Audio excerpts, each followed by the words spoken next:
et la servitude volontaire sur les États-Unis de Trump. Il n'y aura pas, à l'issue de ce G7, de déclaration commune en clôture, mais donc un dîner d'anniversaire fastueux à Versailles.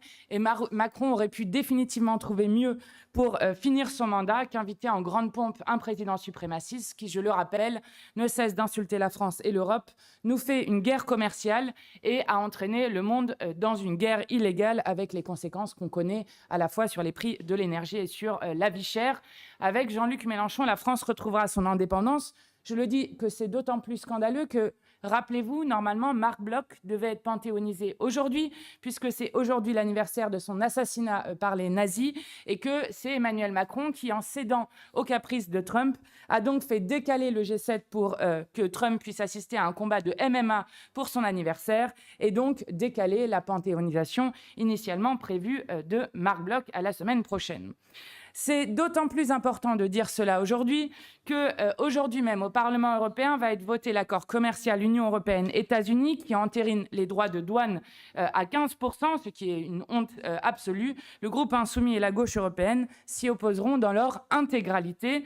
Et tout comme demain, les Insoumis s'opposeront aussi dans ce même Parlement européen sur les mesures sur les nouveaux OGM qui seront soumis au vote. Et je salue la présence de Mathilde Ligné, qui est actuellement à Strasbourg aux côtés de manifestants contre l'introduction de ces nouveaux OGM, et ainsi que contre la directive Retour, qui prend exemple sur l'ICE aux États-Unis, avec notamment des centres de détention dans les pays tiers, la possibilité de perquisitionner des écoles ou encore des hôpitaux, et l'extension massive de la détention, notamment sur des enfants, ce qui, là aussi, est inacceptable.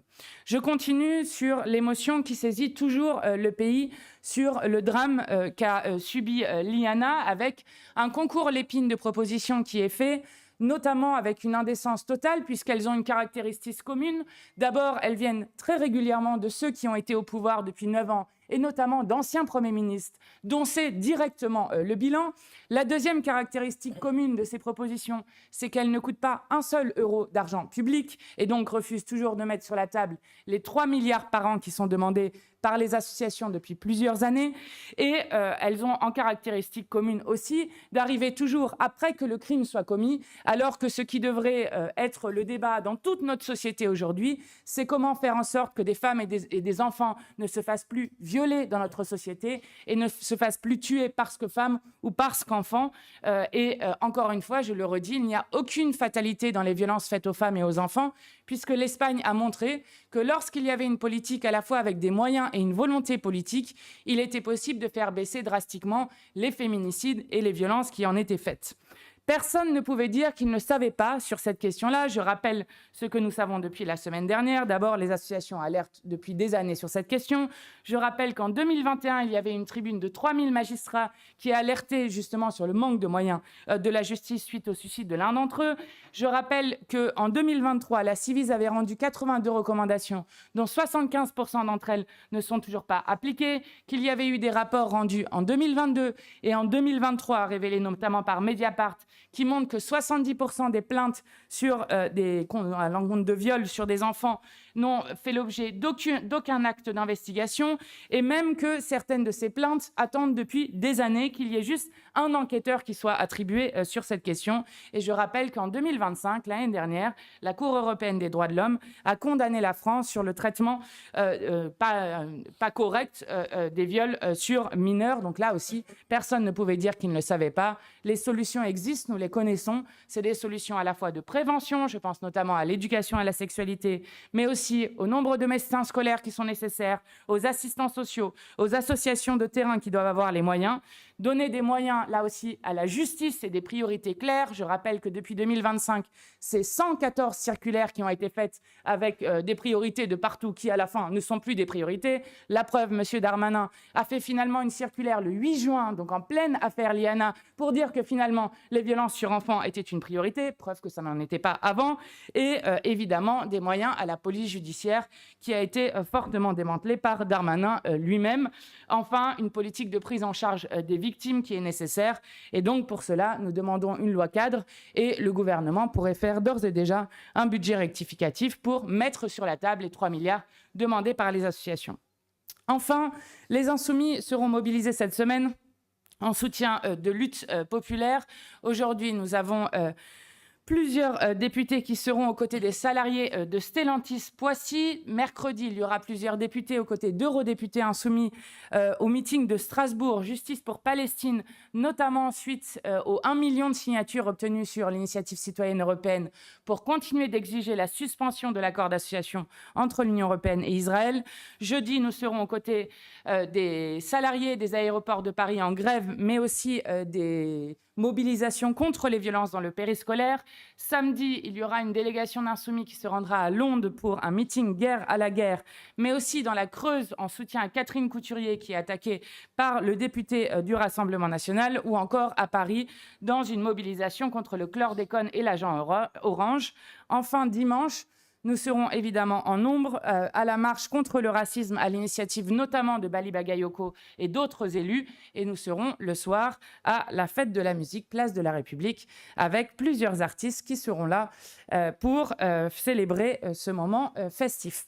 Je vais commencer par donner la parole à Arnaud Le Gall parce qu'il va vous parler de notre déplacement au Liban. Merci Mathilde. Excusez-moi. Bonjour. Oui, nous revenons, je reviens d'un déplacement au Liban où j'étais avec ma collègue André Torigna, vice-président du groupe d'amitié France-Liban à l'Assemblée nationale, et avec Rima Hassan et Manon Aubry, députée européenne, et moi-même, je suis président du groupe d'amitié France-Liban.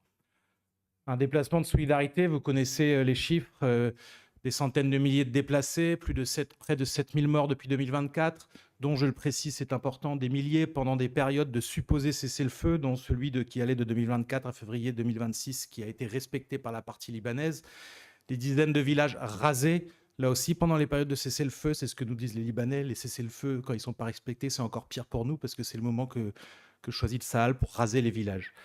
Nous avons rencontré le président de la République, des parlementaires, des associations, des ONG comme la Croix-Rouge, le Secours populaire, Amel. Et je veux redire l'admiration qui est la nôtre pour le courage et l'efficacité, malgré les très faibles moyens dont ils disposent, pour prendre en charge les centaines de milliers de déplacés qui affluent depuis le sud du pays. Nous avons également rencontré le chef adjoint de la FINUL. Nous avons rencontré également, pour rendre hommage à Amel Khalil, la journaliste assassinée, et je dis bien assassinée, le 22 avril dernier. Nous nous sommes rendus au siège du journal Al-Akbar. Et à tous, nous avons tenu le même discours. Il faut un cessez-le-feu immédiat, effectif et durable, pas un faux cessez-le-feu. Il faut le retrait de l'armée israélienne.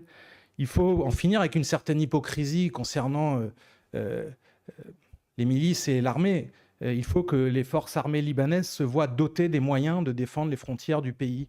Parce qu'il y a un veto de fait sur les livraisons d'armes aux forces armées libanaises depuis des décennies. Maintenant, c'est un vieux débat dossier au Liban. Et on ne peut pas leur demander de faire ce qu'elles n'ont pas les moyens de faire dès lors qu'il y a un veto sur les livraisons d'armes à l'armée libanaise. Et enfin, nous avons rappelé l'urgence, via notamment Manon Aubry et Rima Hassan, l'urgence de suspendre l'accord d'association et l'accord commercial entre l'Union européenne et Israël. Je terminerai très rapidement en disant que la bonne nouvelle, c'est que le Liban semble être inclus dans l'accord qui se profile entre les États-Unis et l'Iran. On va rester très prudent. On ne connaît pas les détails de cet accord. Et par ailleurs, le ministre de la Défense israélien a déjà dit que lui, il ne l'appliquera pas. Mais enfin, il y a une petite éclaircie qui se profile au Liban et beaucoup de Libanais espèrent beaucoup. Je vous remercie. Merci, bonjour à toutes et à tous. Comme vous le savez, hier a été publié le rapport de notre commission d'enquête sur les fonds prédateurs. Le résultat de ce rapport, c'est d'abord l'ampleur profondément documentée qu'ont pris ces fonds prédateurs qui ont envahi notre économie. 40 recommandations pour, d'une part, désarmer la finance prédatrice, d'autre part, enfin, et notamment, avoir un fonds public de soutien, d'investissement dans les entreprises dont on a besoin dans le cadre d'une banque publique des besoins, puisqu'on montre notamment que la Banque publique d'investissement est à refonder de fond en comble. En tout cas, face au record de défaillance d'entreprises, face à la destruction de l'emploi et de la production, sachez qu'avec Jean-Luc Mélenchon, nous mènerons la bataille de la production contre la finance et contre cette finance prédatrice. D'ailleurs, 2 coups de semonce ce matin qui montrent l'urgence de cette bataille. Un, Chemwan, une entreprise de 1500 salariés, leader mondial de la chimie. On vient d'apprendre que le fonds Apollo, qui a déjà pillé cette entreprise depuis 5 ans, revend maintenant à 2 fonds spéculatifs cette entreprise leader mondial de la chimie. Deuxième coup de semonce, les fonderies de Bretagne. On vient d'apprendre ce matin que le commissaire aux comptes a refusé les comptes de la fonderie de Bretagne. Fonderie de Bretagne, vous le savez, qui est actuellement pillée par un fonds crapuleux, Alpha Blue Océan. Je vous annonce que je m'y rendrai ce vendredi avec le député Pierre-Yves Cadalen et que je demande en urgence une réunion avec le ministre et les députés de la région. Je finis en vous annonçant tout d'abord un tour de France des entreprises pillées par ces fonds prédateurs. Je l'ai dit, j'irai aux fonderies de Bretagne ce vendredi, j'irai à Chemwan justement le 25 juin, le 30 juin à Athos, à Beson, et puis avant cet été, aux Forges de Tarbes ou encore à Valor, Bordeaux, toutes des entreprises pillées. Enfin, ce soir, à 18h, aura lieu pour la première fois une rencontre entre toutes les victimes, en tout cas une partie des victimes de ces fonds prédateurs, des collectifs de salariés ou même des petits actionnaires floués par ces fonds prédateurs qui seront là à 18h à l'Assemblée nationale, qui prendront la parole et qui pour la première fois se rencontreront et échangeront sur des mêmes réalités vécues, destruction de la production, de l'emploi, c'est-à-dire ce que réalise actuellement et à vitesse grand V l'ensemble de ces fonds prédateurs. Merci. Merci. Éric Coquerel. Bien, merci. Je vais vous parler budget et un petit peu de football.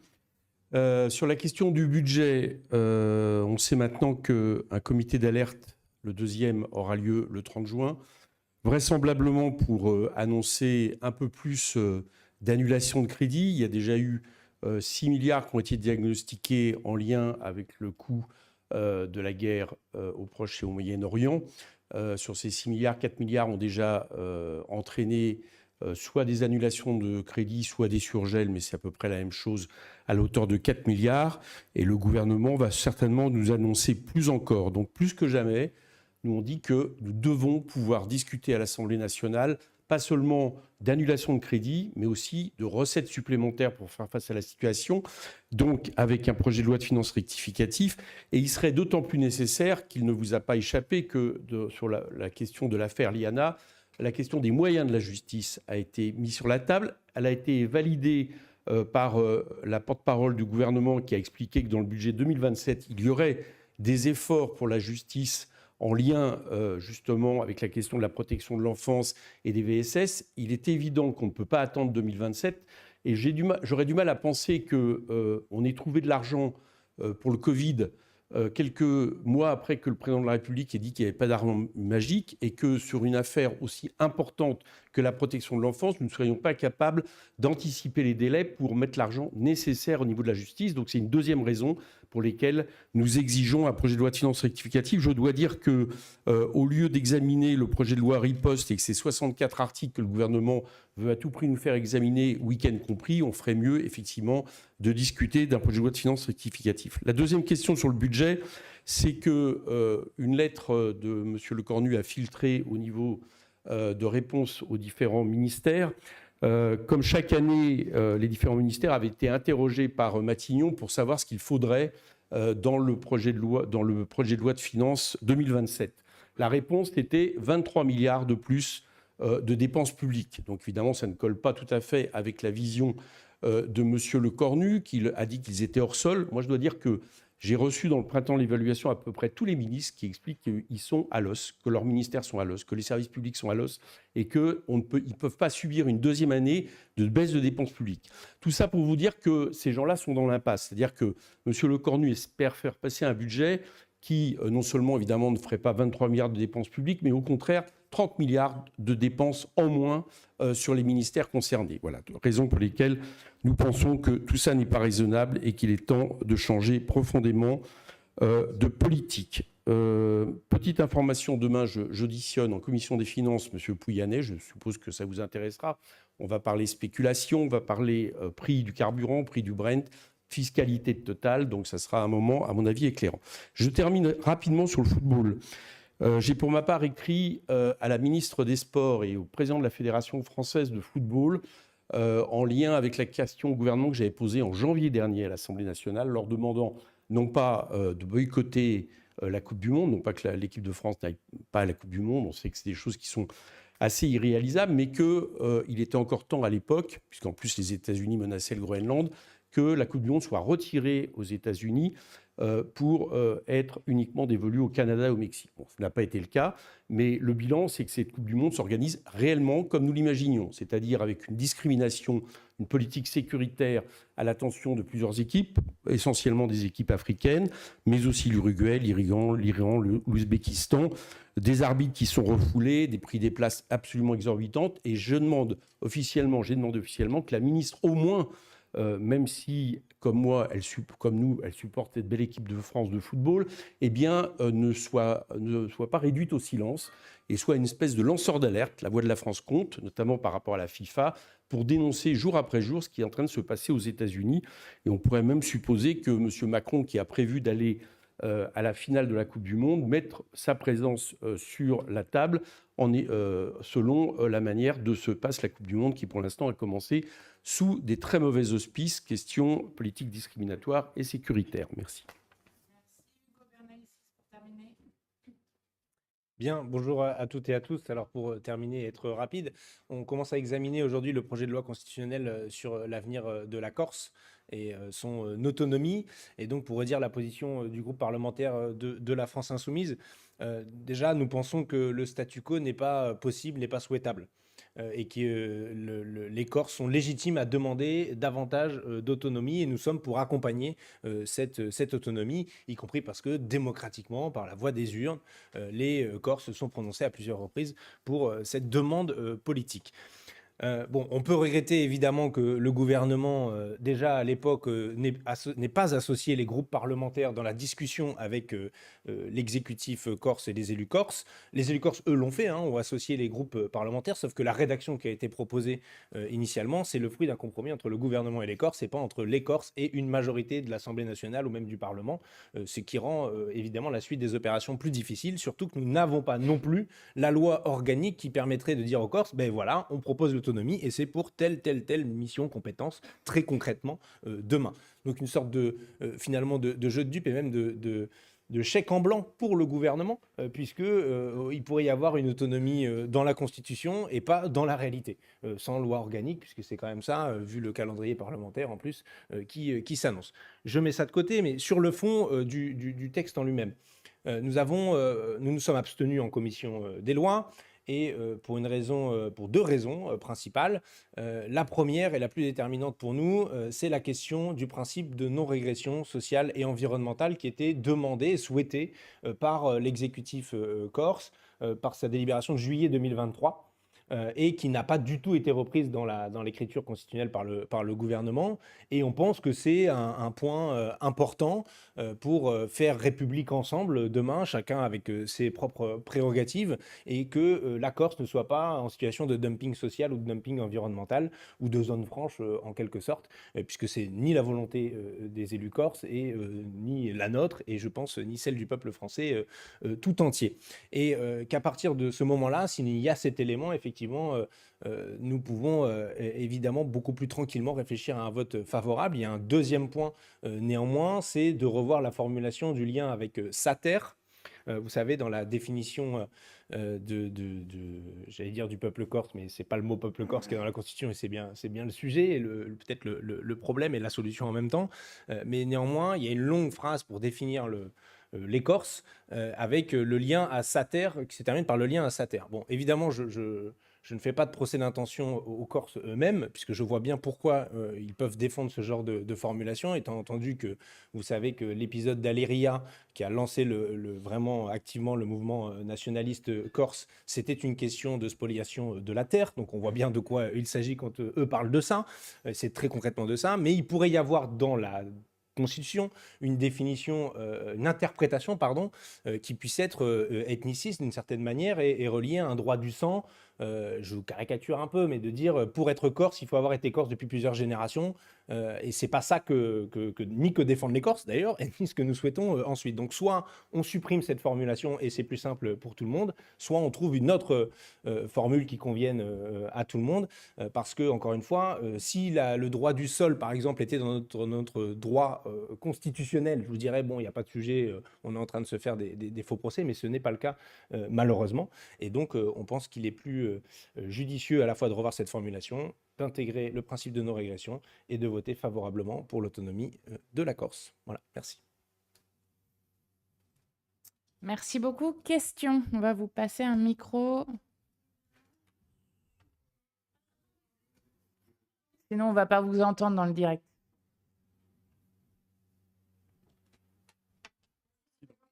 Oui, alors Dominique Moret, journaliste à France 3 Corse. Vous avez mentionné la possibilité de voter pour ce texte. Ce serait donc à quelles conditions que vous voteriez favorablement? Est-ce que si l'amendement sur la non-régression sociale ou environnementale n'était pas accepté aujourd'hui, vous vous abstiendriez par exemple? D'accord. Est-ce qu'il y a d'autres questions?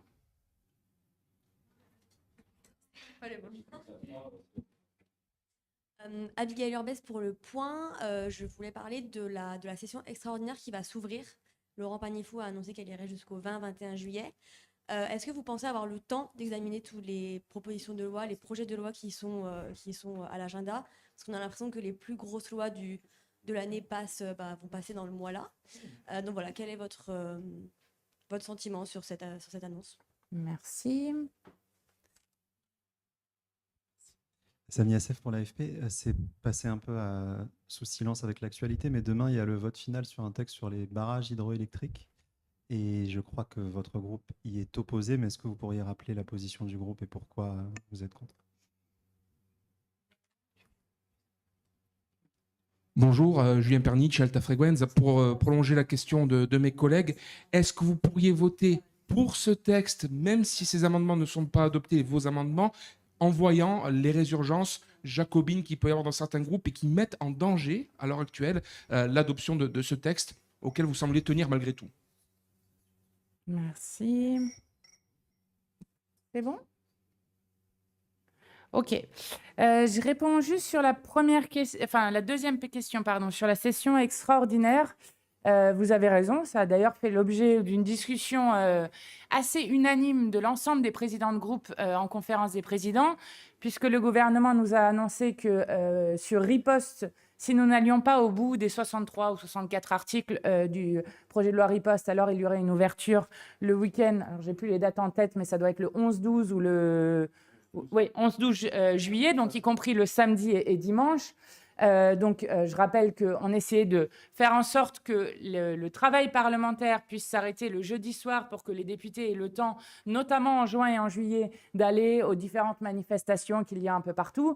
Là, on nous annonce qu'on ferait du lundi au dimanche avec un projet de loi auquel nous sommes complètement opposés. Donc, nous avons suggéré au gouvernement d'enlever ce projet de loi. On pourrait, par exemple, à la place, faire un projet de loi rectificatif, de budget rectificatif dont parlait Éric Coquerel à l'instant, ou encore examiner des textes qui sont utiles dans l'urgence du moment. Donc oui, il y a un vrai problème de calendrier parlementaire, et c'est le fait d'un gouvernement qui ne cesse de mettre à l'ordre du jour des textes énormes en ne laissant pas à l'Assemblée le temps de les discuter sérieusement, et qui ensuite nous demande de siéger quasiment tous les week-ends en juillet, ce qui n'est pas... c'est pas une bonne manière de travailler les textes. Donc, il y a effectivement un problème sur cette question, et ce problème a été soulevé à la fois par la présidente de l'Assemblée et par l'ensemble des présidents de groupe. Sur hydroélectricité, et après on passe sur la Corse. Oui, ce sera rapide, merci. Donc, notre chef de file sur le dossier, c'est Mathias Tavel. Pourquoi nous nous y opposons? Parce que ce texte ne permet pas, en réalité, d'empêcher la privatisation des barrages hydroélectriques qui, vous le savez, privatisation a été entamée non seulement du fait des directives européennes, mais clairement aussi d'une volonté, d'une impuissance volontaire de l'État français qui mène à cette privatisation qui est pour nous une véritable catastrophe. Raison qui explique notre vote. Merci. Bien, pour répondre aux questions du coup sur le texte constitutionnel concernant la Corse, à ce stade, évidemment, s'il n'y a pas de bouger sur le texte, sur le fond, notre position restera la même que celle en commission, puisque c'est la raison pour laquelle nous nous sommes abstenus en commission, que nous n'avons pas voté favorablement. Donc, je ne vais pas vous dire autre chose à cet instant. Même si, en réalité, vous savez, entre la commission et la séance, il y a eu des échanges téléphoniques, des discussions, et qu'il n'est pas impossible que le principe de non-régulation sociale et environnementale trouve une majorité à l'Assemblée nationale, ce qui débloquerait, en réalité, je pense, une bonne partie de la situation.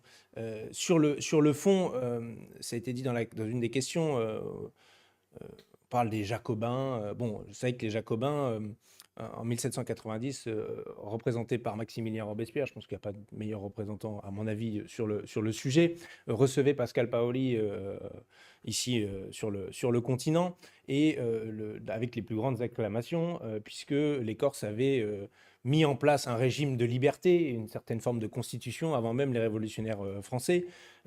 Donc ils avaient été précurseurs et reçus comme tels à ce moment-là. Et déjà à cette époque, Maximilien Robespierre parlait de sainte confédération avec la Corse, avec le peuple corse pour être très précis, projet qui a été malheureusement assez vite abandonné dans les suites de l'histoire révolutionnaire. Je ne rentre pas dans les détails, même s'ils sont fort intéressants en la circonstance. Donc les Jacobins, depuis le début, ont été aussi les garants de la démocratie locale, la souveraineté locale, rendant aux communes toutes leurs compétences. Et donc, il ne faut pas caricaturer non plus ce qu'est le jacobinisme. Et c'est pourquoi nous pouvons nous revendiquer de cette histoire et être assez tranquillement aujourd'hui dans ce débat sur l'autonomie de la Corse, en se disant, bah oui, mais il y a un fait démocratique local, il y a une légitimité, il y a une histoire aussi qui est là, et on doit pouvoir faire mieux ensemble. C'est ça le sens de ce projet de loi constitutionnel et de l'examen du texte. Alors à la fois, j'aurais préféré que tout soit mieux préparé en amont, par le gouvernement par exemple, mettant les groupes parlementaires autour de la table à chaque étape de la discussion. Ce n'est pas le cas, mais c'est ça qui rend aussi intéressant finalement la discussion pour les au moins 2 jours à venir sur le texte constitutionnel, c'est qu'on ne sait pas quelle sera l'issue de ce texte, et que cela va dépendre aussi beaucoup du débat parlementaire en lui-même, sans doute d'un certain nombre d'interruptions de séance. Et donc je vous invite à suivre tout ça de très près.